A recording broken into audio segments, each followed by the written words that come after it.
The New Talk. 사람을 살리는 기자단 배우 변희상도 응원합니다. 다음 세대도 화이팅!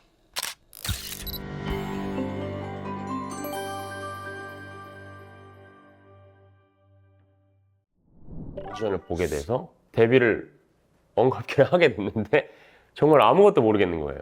그래서 연습하는 과정에서 진짜 우당탕탕탕 하면서 그때 심지어 첫 공연 때 울었거든요. 저만 거의 데뷔였어가지고 이번이 10주년이거든요, 제가 데뷔한 지. 그래가지고 저한테는 좀 뜻깊은 한 해인데 대극장 작품도 하고 앙상블도 하고 조연도 하고 운 좋게 주인공도 하고 중간에 일본 활동도 하고 그리고 돌아와서 이제 대극장으로 복귀를 해서 대학로를 처음으로 제대로 입성을 했습니다, 이번에. 그냥 큰 어떤 포부가 있어서 간 건 아니고요. 새로운 거에 대한 갈망이 어릴 때 더 심했어요. 호기심도 심하고. 멀리 보려면 어떤 걸 해야 할까? 어떤 게 나한테 특이한 이력이 될까? 막 이런 생각을 하다가 30 되기 전에 외국 생활 한번 해보고 싶다. 그래서 그냥 막무가내로 가방 하나 가지고 일본 갔습니다, 진짜. 돈 한 푼 없이. 그래서 오디션을 보고 운 좋게 합격이 또 돼서 3년 활동을 한 거죠, 일본 활동을. 그래서 그것도 저한테는 지금 되게 큰 경험으로 남아있어요. 새 작품 했는데 처음엔 이제 말이 안 되니까 앙상블로 데뷔를 해서 그 다음에 이제 조연하고 그러고 이제 한국으로 온 겁니다. 또 일본 거기 사계라는 회사는 되게 체계적이어서 뭐 소속 배우만 이제 500~600명이 되니까 그분들은 저한테 투자를 한 거죠. 어떻게 보면 일본어도 가르쳐야 했고 또 외국인이니까 어떤 리스크도 분명히 있었을 거고 먼저 배우들마다 좀 이제 가능성이 보이는 친구들한테 공부를 시켜요. 그 배역에 대한 미리.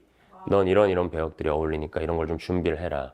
언젠간 이런 작품들에 이런 배역을 할 거다, 시킬 거다, 뭐 이런 식으로. 또 그 당시에 겨울왕국 아시아 최초로 이제 일본 사계에서 올릴 예정이었어요. 초연을 올릴 때는 디즈니 멤버들이, 스태프분들이 다 오시거든요. 그럼 디즈니 스태프들에게 보여줄 멤버들을 추려서 올려요. 근데 제가 그 최종 멤버에 있었던 상태여가지고 오디션을 봐야 되는 상태였어요. 그분들은 이제 디즈니에 명단을 올렸고 지금 갑자기 한국을 간다는 거는 좀 그렇다. 그래서 저는 이제 한국도 그 당시에 좀 너무 가고 싶기도 했고 외국에서 3년 동안 있다 보니까 한국에 돌아갔을 때 다시 처음부터 내가 30살 넘어서 시작할 수 있는 그 파이팅이 있을까? 내 자리가 있을까에 대한 고민도 있었고 지금 안정적으로 무언가 생활을 하고 있는데 이것들을 포기하고 간다는 게 맞을까? 그리고 3년이 꽤나 고비인 시기라고 하더라고요, 타지에서. 그래서 그런 향수병 같은 그런 것도 있었고 오디션 프로그램들도 이제 홍보 차원에서 혹은 배우들을 확보해야 되니까 또 연락도 하고 소개도 받고 해서 그런 상황에 이제 연락을 받게 된 거죠. 아무것도 없이 가는 것보다는 무언가 내가 할 걸 가지고 물론 바로 떨어질 수도 있겠지만 예선에서 그렇게 가면 좀 더 마음이 편하지 않을까? 뭔가 더 파이팅이 생기지 않을까라는 그런 계기를 준 거죠, 그 방송이 저에게. 진짜 촬영 전날 비행기 타고 왔어요. 그래서 방송국 앞에 숙소를 잡고 그러고 방송국에 출근을 해서 예선전을 봤습니다. 저희는 12명까지가 다른 방송의 탑10인 것처럼 이렇게 됐는데 그 안에 운이 좋게 들었죠. 예. 그 당시에 심사위원 분들 중에 이진아 연출님이 계셨는데 제 첫 방송 예선전 때 그 말씀을 하셨거든요. 일본식으로 부를 건지 한국식으로 부를 건지. 근데 저는 그게 뭔 말인가 했어요, 처음에는. 그냥 나는 한국 배우고 한국 사람인데 뭔 말씀이시지 했는데 그 예선전이 끝나고 그런 말씀을 하시더라고요. 사계 갔다 온 선배님들을 많이 접했고 봐왔다. 근데 그걸 적응하는 기간이 적어도 배는 걸린다. 정말 힘들고 어려울 거다. 그래서 그걸 빨리 해결해야 될 거다라고 말씀을 해주셔서 방송 덕분에 저는 어떻게 보면 한국에 다시 빨리 적응할 수 있는 그런 계기가 된 거죠. 카이 형은 진짜 고마운 형이고 제가 닮고 싶은 선배고 항상 형을 보면 멈추질 않거든요. 형은 뭐 좋아할지 싫어할지 모르겠지만 그냥 사람들이 형이랑 분위기가 비슷하다고 맨날 했었어요. 뭐 막내 동생 같다 뭐. 그래서 그랬는지 모르겠지만 형이 이유 없이 그냥 절 처음 만났을 때부터 되게 많이 챙겨주셨거든요.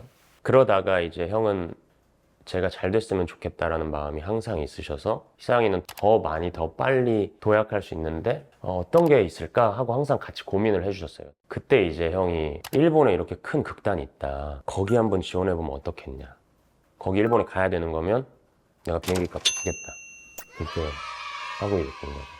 그리고 한국에 돌아와서도 여전히 형은 제가 어떤 생각을 하든 그 자리에서 저를 계속 응원해주면서 그렇게 정신적으로 항상 힘이 돼주고 있습니다. 근데 제가 그 결과에 대한 걸 어느 순간 형한테 보여주고 싶다는 욕심이 생기다 보니까 예전처럼 막 형 막 이렇게가 안 되더라고요. 그래가지고 그게 요즘 좀 고민이에요.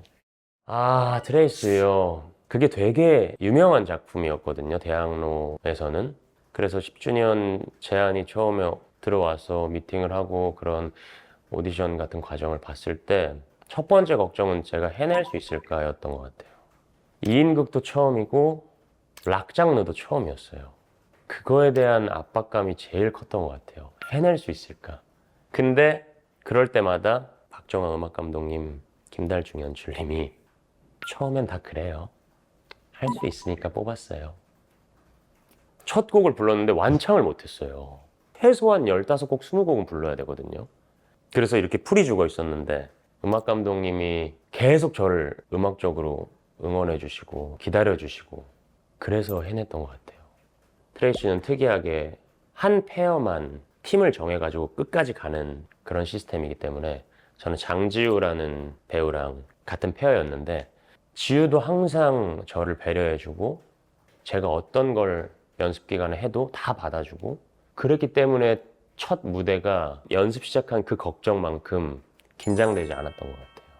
무반주는 처음인데 매일 난 기다려 내게로 오는 날 내 모든 걸 너에게 주고 싶어 난 너를 위해 매일 난 기다려 내게로 오는 날 그것도 두렵지 않아 우리 둘이 같이 함께할 날 난 기다려.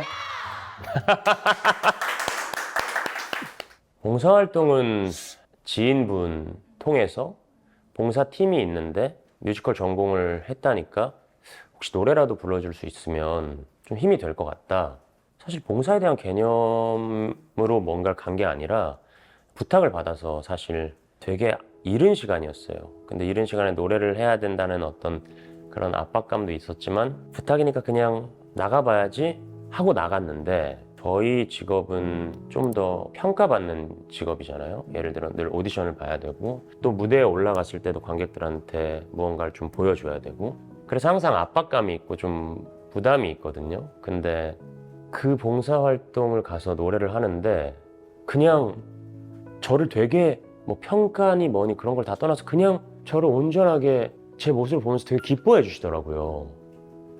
근데 그 에너지를 딱 느꼈는데 뭔가 되게 해방된 느낌이었어요. 처음으로. 그래서 그 당시에 제가 와 나는 이 세상에 꽤나 필요한 사람일 수도 있겠구나 혹은 내 어떤 이런 작은 재능이 누군가한텐 기쁨이 될 수도 있겠구나라는 걸 느꼈어요.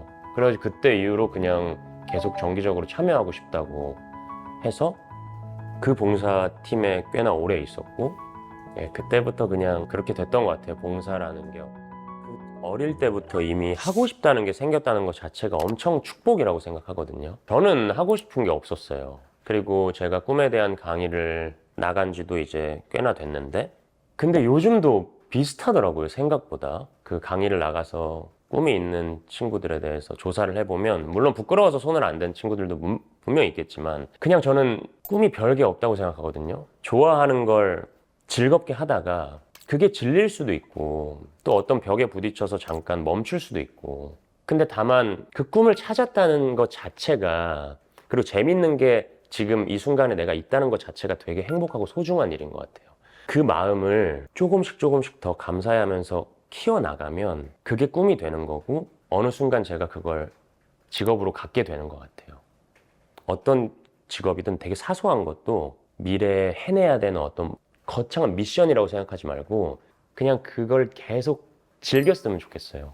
무언가를 할 수 있는 건가 뭔가 이런 고민을 막 하지 말고 일단은 그냥 해봤으면 좋겠어요. 끝까지.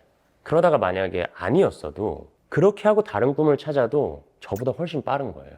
물론 제가 기준은 아니겠지만 부담감을 내려놓고 거창한 어떤 그런 목표를 좀 한쪽에 내려놓고 지금은 그냥 즐겁게 즐겨달라고 좀 말하고 싶습니다. 꿈을 찾은 것 자체가 대단한 겁니다.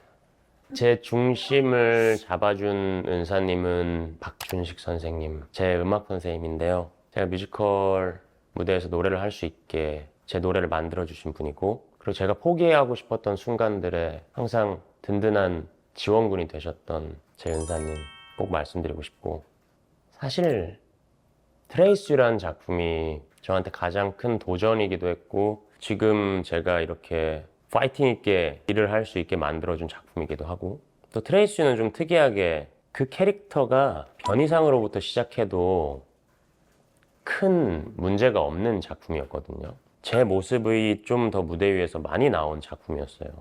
그 작품이 저한테 되게 여러 가지 의미로 좋은 분들도 많이 만났고 애착이 있는 작품입니다.